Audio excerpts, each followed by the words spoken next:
On va passer sur notre premier sujet et notre premier sujet, c'est un sujet alors qui, depuis hier, choque tout le monde. Ouais, c'est marrant, hein. Et c'est marrant parce qu'on dirait que certains découvrent l'eau chaude. C'est donc le stand du Parti socialiste a été défoncé, si on peut dire ça comme ça, malmené par des Black Blocs. Des Et militants donc tout le agressés. monde a dit: «Waouh, c'est la première fois que ça arrive», et cetera. Non, non, non. Moi, je me souviens que République souveraine, un mouvement dans lequel je suis proche, et d'ailleurs, j'ai cherché les vidéos, mais je ne trouve plus les vidéos de cette agression.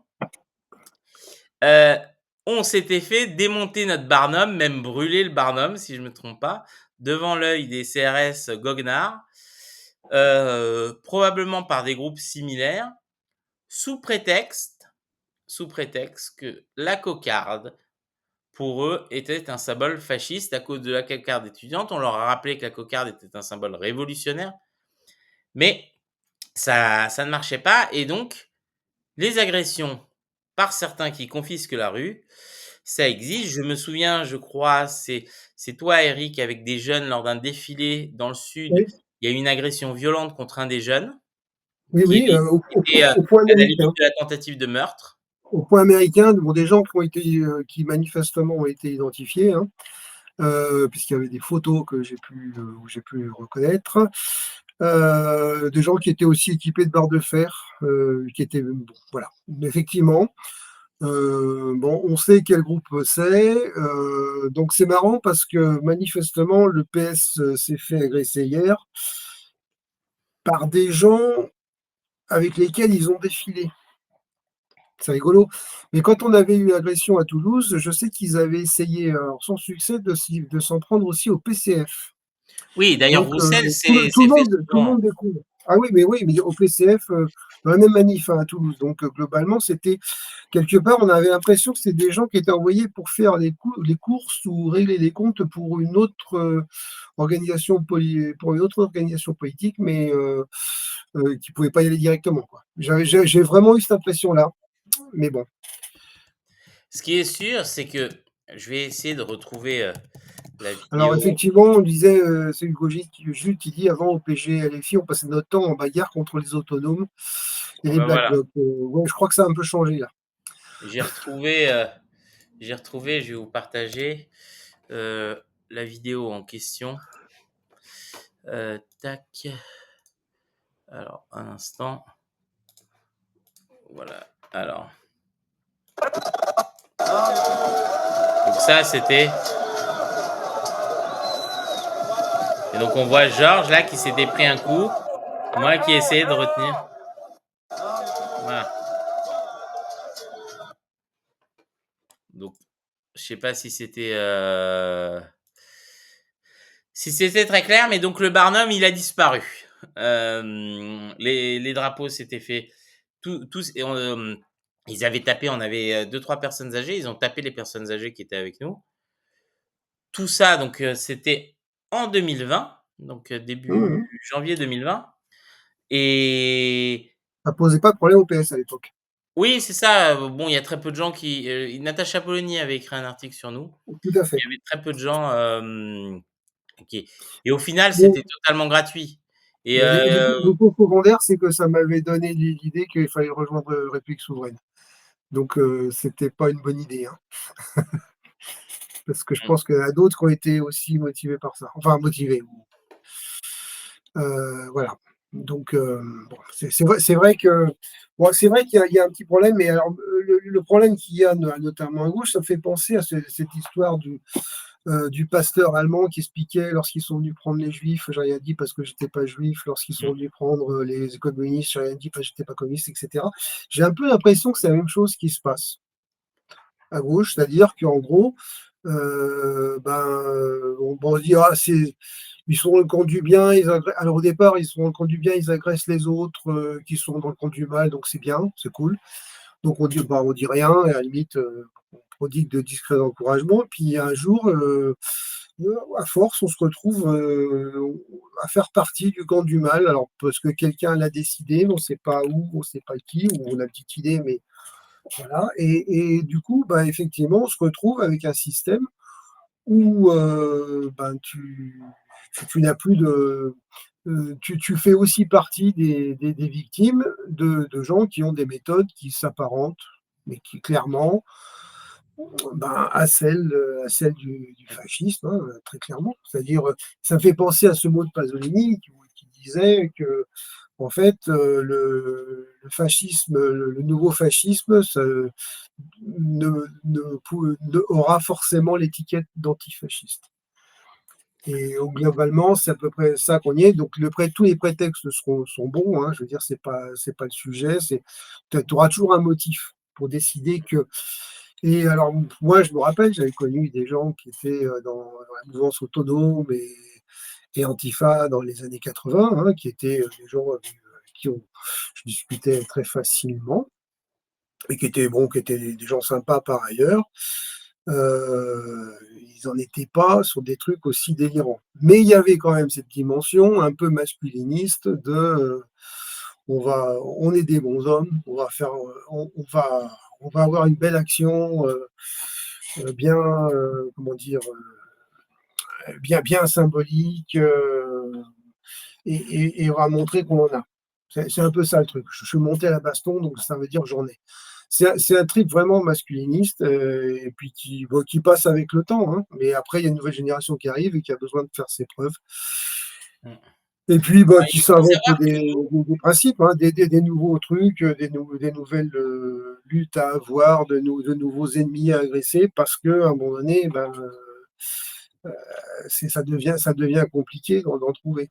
C'est-à-dire, bon, mmh, c'est un peu toujours la même chose, quand tu pas la lutte quand tu pas confronté au nazisme, ben, du coup, tu vas te confronter à d'autres trucs un peu plus tard, quand tu plus la guerre d'Algérie pour militer, ben, tu t'inventes des trucs et puis tu finis, par défiler en mai 68, bon voilà.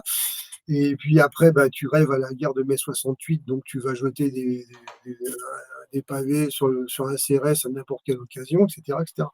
Moi, je me rappelle, j'avais un copain aussi au lycée, et beh, il s'était fait gauler en 79 à la manif des sidérurgistes, et il avait dit juste après, il a dit: «Ouais, c'était un peu un geste, j'avais jeté des pierres, mais c'était un peu un geste nostalgique de mai 68». En 68, putain, on avait, 7 ans, 6 ans.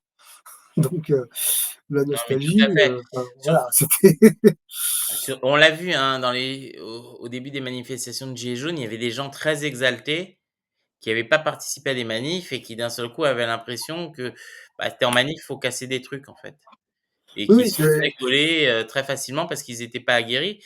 Ce qui est sûr, c'est moi, si je peux revenir sur l'agression qu'il y avait eu à l'époque de République Souveraine, hem, ça nous a pas empêchés de retourner en manifestation. Par contre, on a un Barnum tout neuf qu'on n'a pas réouvert parce qu'on s'est dit: «Bah, c'est quand même 350 balles, on va pas se faire péter un Barnum». Moi, alors on le voit pas bien dans la vidéo, mais en fait, moi, comme j'étais à l'intérieur du truc et je le tenais, je me suis pris la barre de fer sur la tête, donc j'ai eu un bleu, comme ça sur le crâne, pendant un certain temps. Mais, ça nous a pas empêchés d'occuper la rue. C'est-à-dire qu'il était hors de question de se faire intimider, mais c'est vrai que, hem, à l'époque, en plus, on était, tout jeunes, on n'était pas si nombreux que ça peut intimider et tout ça, c'était en gros, ils considéraient, alors on nous a dit qu'il y avait eu une confusion avec la cocarde étudiante et cetera. J'y crois pas. La réalité, c'est certains estiment que la rue leur appartient et qu'il ne faut personne d'autre. Or, on peut légitimement se poser la question s'ils ont aujourd'hui un quelconque impact sur la vie des Français, puisque la rue leur appartient, mais ils arrivent à rien changer. non, mais de toute façon, c'est le problème, Et ils en excluent d'autres. Donc en fait, c'est oui, la question, c'est que où en est la fréquentation des manifs du 1er mai et d'autres manifs d'ailleurs? Parce que les gens se disent: «Bon, bah, ça va partir en couille». Enfin, je veux dire, à Nantes, aller manifester, par exemple, puisqu'il y a eu des débordements à Nantes aussi hier. Bah, les gens n'y vont pas, ils disent: «Non, non, c'est des dingos à Nantes», même dans les milieux, de gauche, extrême gauche, tout le monde dit: «Non, non, mais c'est des zinzins là-bas, il faut» voilà. Donc les gens du coup se disent: «Bah, ça va partir en couille comme d'habitude, donc on va pas y aller». Voilà, c'est pour ça que nous on a fait Et gaffe c'est et comme ça que le mouvement ouvrier, on lui fait perdre de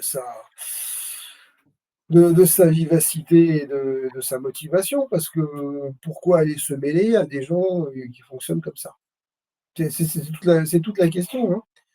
tout à fait Heu, et donc et il y a eu des hier aussi pareil, hein, à signaler des heurts entre les gilets jaunes et la CGT. Alors, je sais pas qui a commencé quoi, c'est toujours un jeu assez bizarre à Toulouse entre la CGT qui veut pas que les gilets jaunes soient dans le cortège, donc les autres qui partent souvent devant, à 150 mètres. Enfin, c'est assez étrange.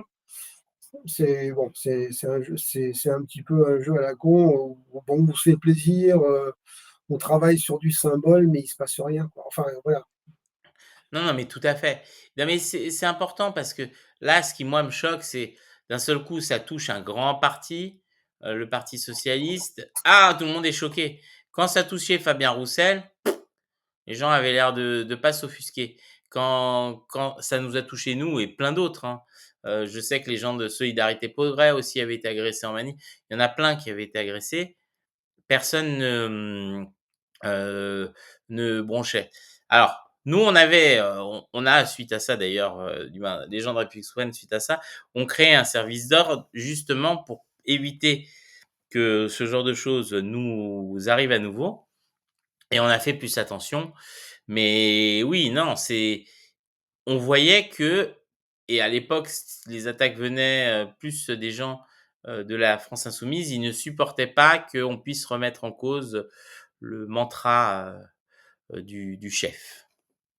Enfin bref, on verra bien. On verra aussi, si cette fois-ci la police, a une certaine célérité à retrouver les agresseurs ou pas. Ça nous en dira peut-être beaucoup, sur, le la force du parti socialiste au sein des, dirigeants actuels.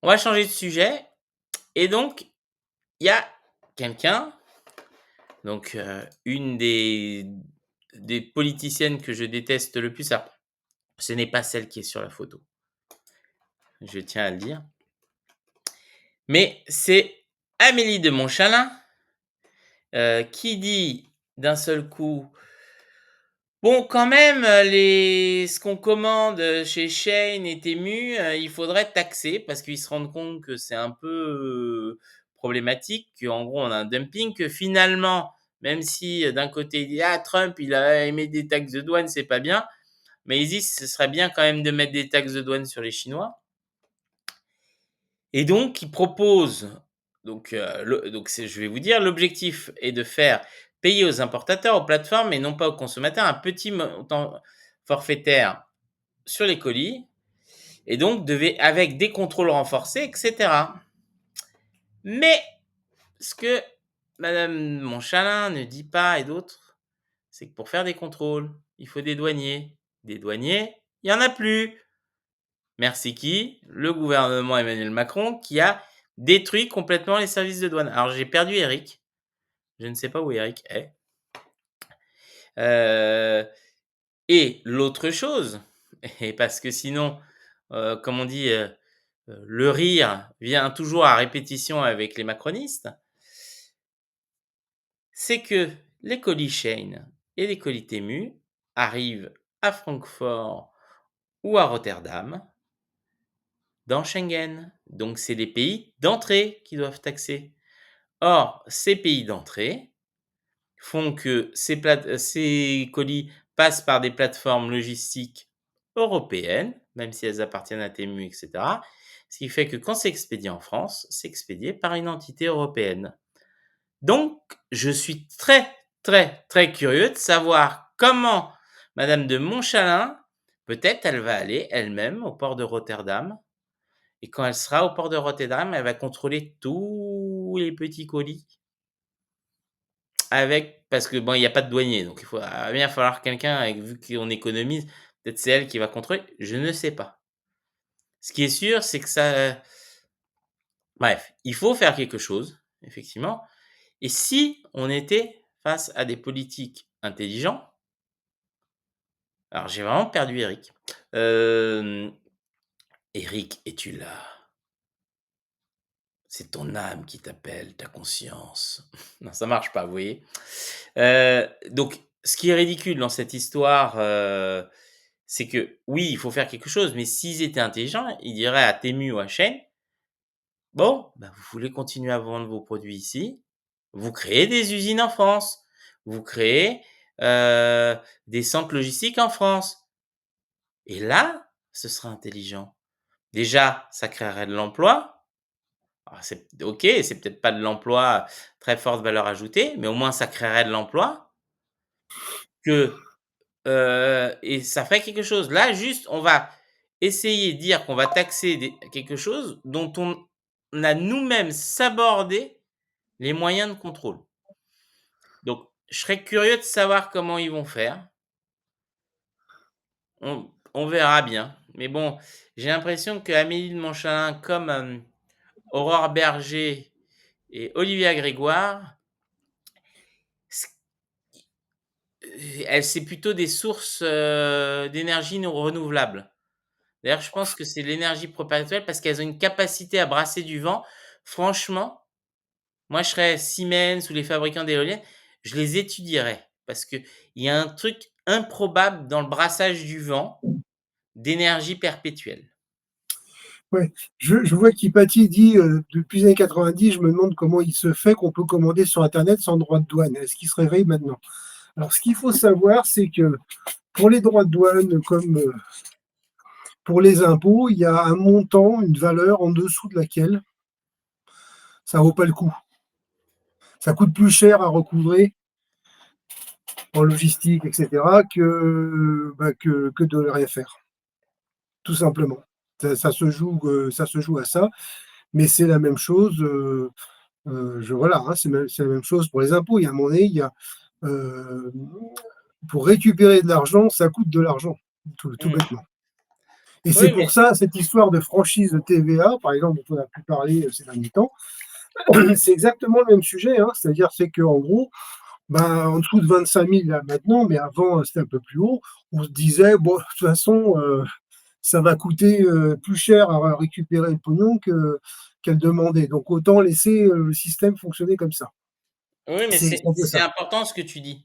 Parce que justement, les gens ne se rendent pas compte, mais imaginons pour taxer un colis qui va coûter 5 €.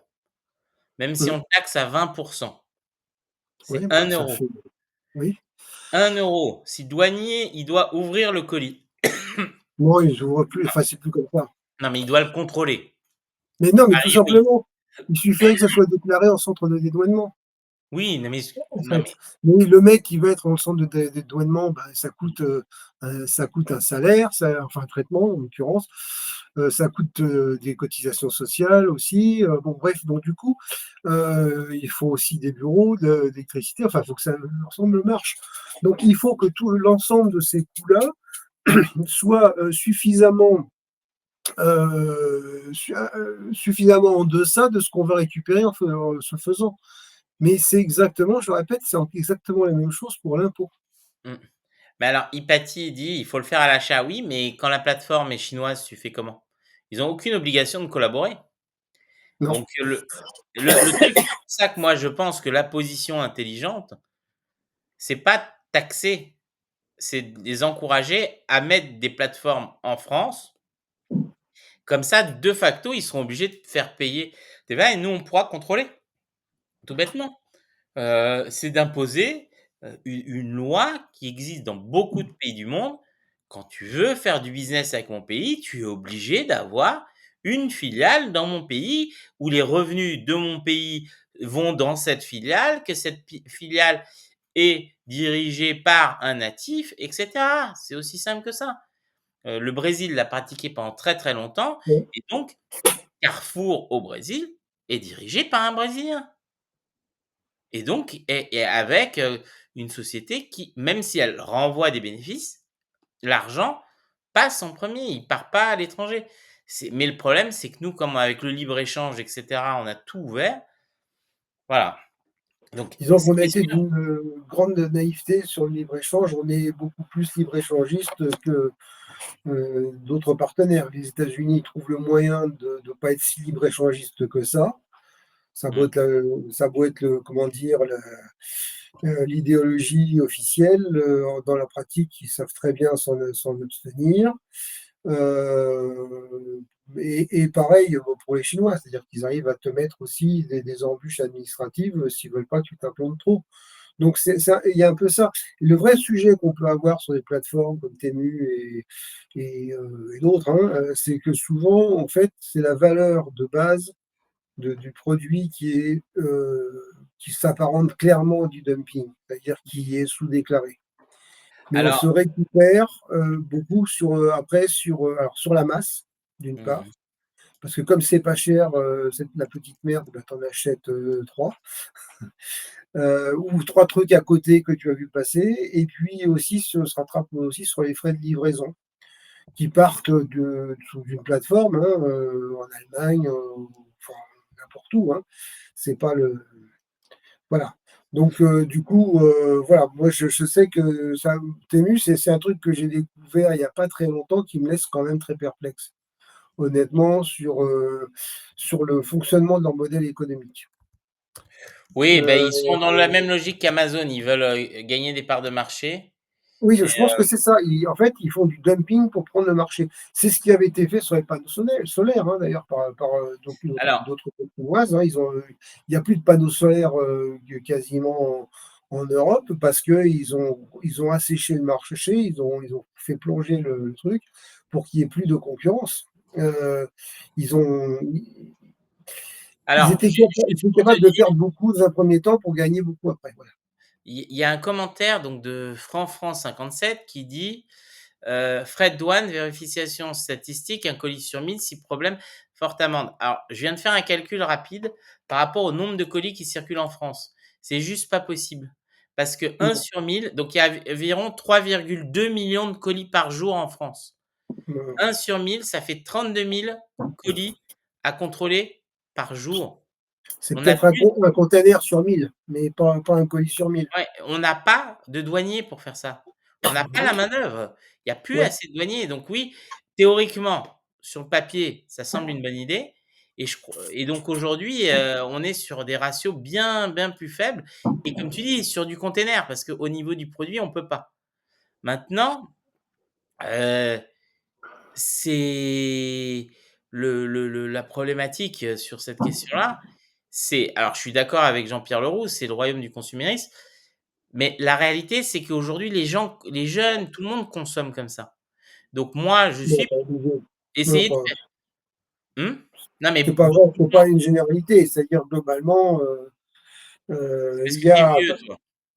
non, non, c'est pas que des vieux. Moi, je vois des jeunes qui sont plus radicaux que moi, Non, mais certains vraiment. ont Dans leur conscience de dans ça. leur monde professionnel, enfin bon, je sais bien que l'Ariège est pas loin, hein, Mmh. mais ça remonte jusque dans la métropole, ce genre de mouvement où il y a des gens qui disent: «Bah non, c'est hors de question». Donc après, ça n'empêche pas que des fois certains ont une certaine dissonance, parce qu'ils achètent pas des trucs, mais par contre ils consomment d'autres choses. Bon, mais globalement, c'est pas une réalité, ni une nécessité, hein. C'est le vrai sujet, c'est en fait, moi ce que je crois, c'est que le vrai sujet, c'est que la ven les on nous vend des produits, manifestement sous-évalués. Et effectivement, les douaniers pourraient rectifier la valeur, déclarée. Ils sont capables de le faire, mais ça veut dire qu'il faut qu'ils aient des moyens. Et je pense que ça serait intéressant qu'on ait justement, un responsable, d'un syndicat de la DGDDI qui pourrait, venir nous parler un petit peu des problématiques du moment parce qu'il y en a quand même quelques-unes. Il faut savoir que la douane a subi des suppressions d'emplois phénoménales ces dernières années. Par exemple, il y a plus vraiment de contrôle, aux frontières. Mmh. On est parti sur l'idée que, bah, effectivement, il y aura de la douane volante, qui arrêtera les bagnoles, un peu plus bas, un peu plus en bas, un peu plus en bas des Pyrénées heu, qu'aux frontières, par exemple. Et puis, effectivement, bon. Je sais qu'ils travaillent avec d'autres dispositifs, qui analysent les données, bon là, je ne peux pas indiquer les modes de captation des données, qui fait l'analyse comportementale, d'un certain nombre des véhicules qui transitent par la frontière. On va le dire de manière plus simple. J'explique pas je peux pas expliquer le détail. Non, tout à fait. Je regarde parce qu'on est censé avoir 2 invités qui étaient censés déjà arriver Mmh. et j'ai l'impression, qu'ils ont pas été envoyés au bon endroit. Tac, tac, tac. Donc on va voir, copier, coller. Donc mais non, ce qui est sûr, c'est que moi je suis, de toute façon pour qu'on importe le moins possible et que tout, d'une manière ou d'une autre, soit produit ici. Donc même les petites merdes en plastique, on doit pouvoir les produire, et voilà, c'est comme ça. Maintenant, le truc, c'est oui, il faut contrôler, mais oui, mais il faut remettre des douaniers et il faut en remettre en nombre suffisant pour qu'ils puissent contrôler. Parce qu'il faut savoir que le métier de douanier, c'est pas que contrôler des colis. En sachant qu'en plus, il y a une grosse pression de la part des clients, hein, des consommateurs, mais aussi des plateformes pour que le dédouanement soit rapide, pour pas que les colis soient bloqués. Parce que si d'un seul coup vous achetez quelque chose et que le truc il est bloqué une semaine parce qu'il faut dédouaner, surtout Mmh. à des périodes où il y a des afflux de colis, genre Noël, et cetera, les gens ne seront pas contents. Donc la logique la plus simple, c'est effectivement que ça devienne de la production nationale et que, bah, plutôt que d'acheter, des merdes ailleurs, on les achète ici. Voilà. Ouais. Mais oui, non, il y a une réflexion à faire sur la fast fashion en particulier, donc ce qu'on appelle la mode rapide, qui est de plus en plus à la mode chez les jeunes, qui fait qu'on a des vêtements qui, durent même pas une saison. C'est Mmh. incroyable. Les chemises, vous achetez des chemises, les boutons, ils ne sont plus cousus. Donc, d'ailleurs, je vois que j'ai quasiment la chemise ouverte, moi. Et les boutons sont quasiment plus cousus, ils tombent tout de suite, et Tu cetera. n'es Et tu n'es pas et des ouvertes, tu es des poitraillés. Non, je rigole. tout à fait. Alors, voilà, nos invités sont arrivés, donc je ne sais pas, ils étaient dans le purgatoire D'accord. quelque part, mais pas, avec nous. Alors, on va, comme ils sont arrivés, on va parler d'un autre sujet et après effectivement, Bercy. Allez, parle de exactement. Bercy rapidement. C'est ça qui est c'est assez rigolo. Mmh. Parce que là, quand même, c'est très fort. Alors, bon, Très de toute court, c'était façon, dans le Canard enchaîné. tout à fait, donc je vous partage donc le canard enchaîné, donc Bercy, donc pour la revue de presse, le ministère de l'économie cherche des économies partout, sauf au sein de son service com composé de 95 agents. Un marché de près de 2 millions d'euros vient d'être lancé pour confier à des prestataires privés une revue de presse matinale. Il y avait de personnes en interne pour s'y coller. Franchement, 22 €, vous demandez à ChatGPT, il le fait, hein, mieux que McKinsey. Mais bon, Ouais. je dis ça, Oui, je dis rien. ça pose quand même quelques questions. C'est l'heure où on est censé faire des économies drastiques pour eux. Et ce qui est quand même assez étonnant, mais c'est ce qui se passe un peu partout, c'est qu'en fait, on a des gens qui sont capables de faire les choses. On supprime les postes en disant: «Non, faut faire des économies» et puis après, ben, on passe des contrats avec des boîtes privées qui, bon, bah, vont verser des salaires pareils, en gros des salaires, des charges sociales, d'amortissement de matériel et cetera, mais qui doivent en plus, se faire du gras dessus, qui sont obligés de se faire du gras dessus parce qu'il y a dans une boîte privée, il y a des actionnaires qui, bah, attendent une rémunération de leur placement. Ce qui n'est pas forcément le cas, pour l'État, qui peut juste gérer à prix coûtant et tout se passe bien. Donc en fait, on a des fausses économies, c'est en gros, on cherche à démonter complètement tout le système, parce que la revue de presse dans n'importe quel cabinet ministériel, ça se fait. Par exemple, il y a pas besoin d'aller chercher des gens, ou même si tu veux donner ça à des gens pas très qualifiés, bah, tu fais des tu demandes ça, à des stagiaires, tu demandes de le faire à des stagiaires ou à des emplois d'été. Moi, je me rappelle d'avoir fait, il y a très longtemps dans un cabinet ministériel. Heu Eh ben, oui, il y a pas besoin d'avoir un cabinet de conseil qui s'occupe de ça. C'est complètement délirant. Donc on se demande pourquoi on crée des marchés d'une manière aussi artificielle et au profit de qui?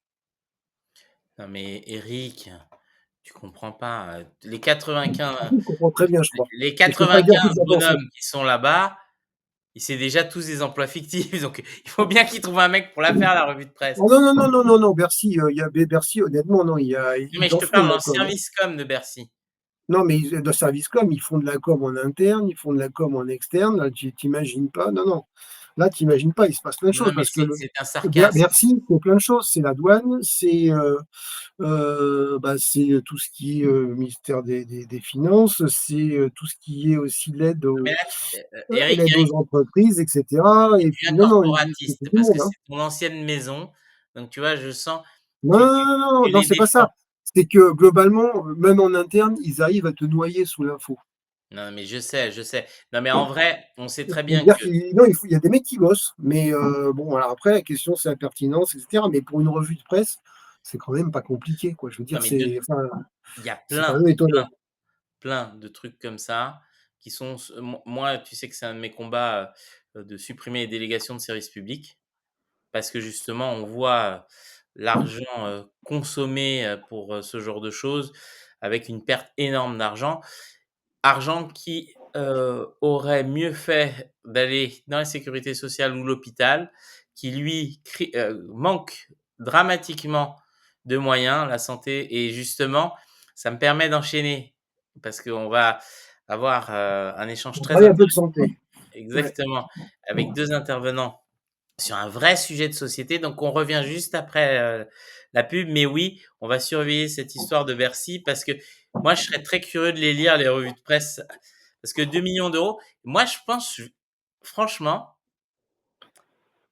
je vais essayer de te retrouver parce que j'ai accès, moi, à la plateforme des marchés publics. Je me demande si je vais pas candidater au nom de Fréquence Populaire juste pour rigoler et pour avoir accès aux éléments. Parce que ce serait drôle, tu vois. Bah, nous, on peut vous faire une revue de presse avec Eric tous les matins. Pour 2 millions d'euros par an, je pense que je peux même leur envoyer les petits fours avec la revue de presse. Oui, je pense aussi. Bon.